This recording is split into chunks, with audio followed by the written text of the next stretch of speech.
Bonjour mes chers internautes, comment vous allez? J'espère que vous vous portez très bien. Voilà, donc c'est Coach Abbas encore. Donc aujourd'hui, on va parler sur les techniques de recherche d'emploi comme on a eu à faire avec notre vidéo précédente. Voilà, donc on en était à l'état civil. Pourquoi on a entamé avec cet état? Parce que bon, il présente souvent des informations qui sont source de discrimination.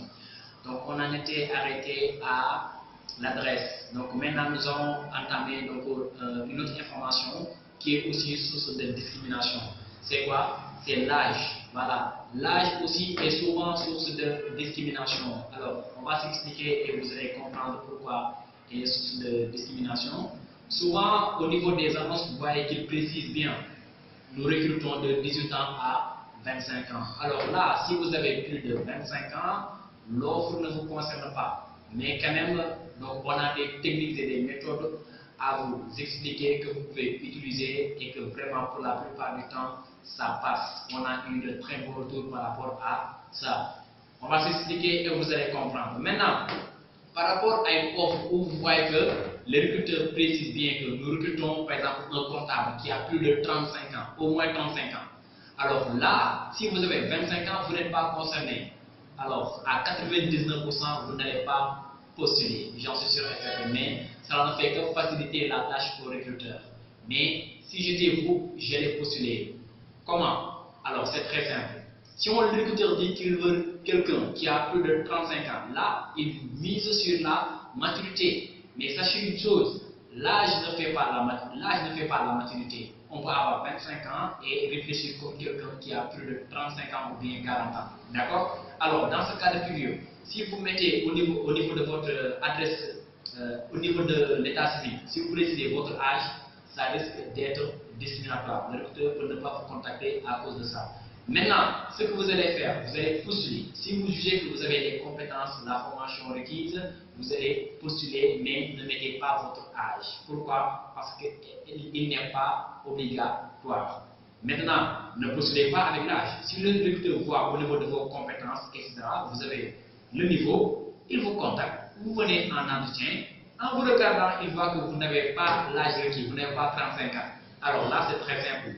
À travers votre entretien, les questions, pièges, si tout se passe bien, vous aurez vraiment des chances d'être recruté. D'accord? Alors, lisez bien les annonces. Si vous voyez que vous n'avez pas l'âge requis, vous pouvez postuler, mais vous devez l'omettre. D'accord? Alors, l'autre aspect, c'est quoi?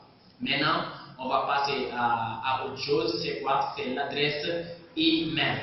Certainement, vous serez surpris d'entendre que l'adresse email est discriminatoire, mais certaines adresses email sont discriminatoires. Par exemple, les adresses email avec les fortes connotations religieuses, politiques, ethniques. Alors, je m'explique. Rien qu'en lisant votre adresse email, le recruteur il sait que vous êtes mouride, ou bien il sait que vous êtes tiyan, ou bien il sait que vous êtes Jola, ou bien vous êtes, voilà, vous êtes partisan de Karim Wade ou bien du président Sam. Ça, c'est source de discrimination.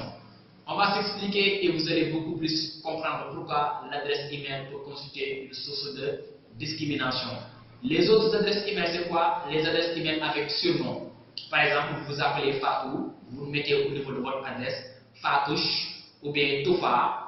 Ça ne sonne pas bon à l'oreille du recruteur. Ou bien vous vous appelez Lamine, vous mettez au niveau de votre adresse lamzo@gmail.com. C'est interdit de mettre ces genres d'adresses email. Pourquoi? Parce qu'elles ne sont pas professionnelles. Rien qu'en lisant votre adresse email, le recruteur n'aura pas une bonne impression de vous. Et ça, c'est très important. Rappelez-vous une chose, l'entreprise, c'est un cadre professionnel. Mieux, il faut avoir des adresses email professionnelles. Par exemple, essayez d'associer votre nom à votre formation. Par exemple, vous avez eu à faire une formation en marketing communication, vous mettez marketing communication @gmail.com. Le recruteur, rien qu'en lisant votre adresse email, il saura que vous avez fait une formation en marketing et communication. Vous avez fait une formation en gestion, ou bien vous avez été assistant dans une société, c'est très simple. Mettez votre nom plus votre formation. Par exemple, ndeyassistante@gmail.com. Vous avez fait une formation, je ne sais pas, en logistique, vous voulez travailler dans la logistique, vous mettez astoulogisticienne@gmail.com. Cela vous professionnalise et vous aurez une très bonne impression au niveau du recruteur. Rappelez-vous d'une chose, lorsque vous envoyez votre CV, vous envoyez vos propres personnes. Parce que c'est à travers votre CV que le recruteur parvient à dégager quelle personnalité vous avez. D'accord? Alors, au-delà donc de l'adresse email, il y a un autre élément qui est aussi souvent, pour la plupart du temps même, source de discrimination. C'est quoi? La situation matrimoniale. Surtout lorsque vous êtes marié avec des enfants. Il y en a même qui est même divorcé avec 5 enfants, divorcé avec 2 enfants. Ce sont des choses à éviter parce que pour la plupart du temps, ce sont des informations personnelles. Pourquoi elle est source de motivation? Je vais vous l'expliquer.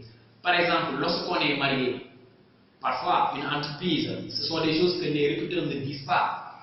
Ils le font de manière implicite. Vous êtes marié, on peut ne pas vous recruter à cause de ça. Pourquoi? Parce que le recruteur, parfois, il peut penser qu'à tout moment, vous pouvez tomber enceinte.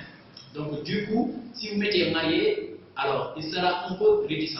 Parce que lorsque la femme tombe enceinte, elle prendra 6 mois de congé. 3 mois avant l'accouchement, 3 mois après l'accouchement. Ce qui lui fait 6 mois. Donc, de ce fait, il sera un peu réticent. Mais il y a des cas aussi où les personnes mariées seront privilégiées. Lorsqu'il s'agit donc des postes de responsabilité. Par exemple, l'entreprise veut recruter un chef de personnel, l'entreprise veut recruter un directeur commercial, un directeur marketing. Alors, ces genres de postes, la plupart du temps, sont réservés aux personnes qui sont matures. Et lorsqu'on dit marié avec des enfants, automatiquement, les recruteurs ils pensent que vous êtes une personne responsable et mature. Même si vous ne l'êtes pas, mais c'est l'appréhension qu'il a de vous. D'accord? Alors, donc ça c'est le cas pour les personnes mariées. Maintenant pour les personnes célibataires, pour la plupart du temps, pour les postes comme secrétaire, souvent les entreprises veulent quelqu'un qui est célibataire, qu'il soit homme ou bien femme. D'accord? Maintenant, dans tous les cas, il faut bien voir les annonces, voir les postes. Si vous êtes marié, sachez une chose. Donner cette information comme quoi que vous êtes marié, ce n'est pas obligatoire. Donc, lisez bien les annonces avant de mettre votre situation matrimoniale. Parce que les situations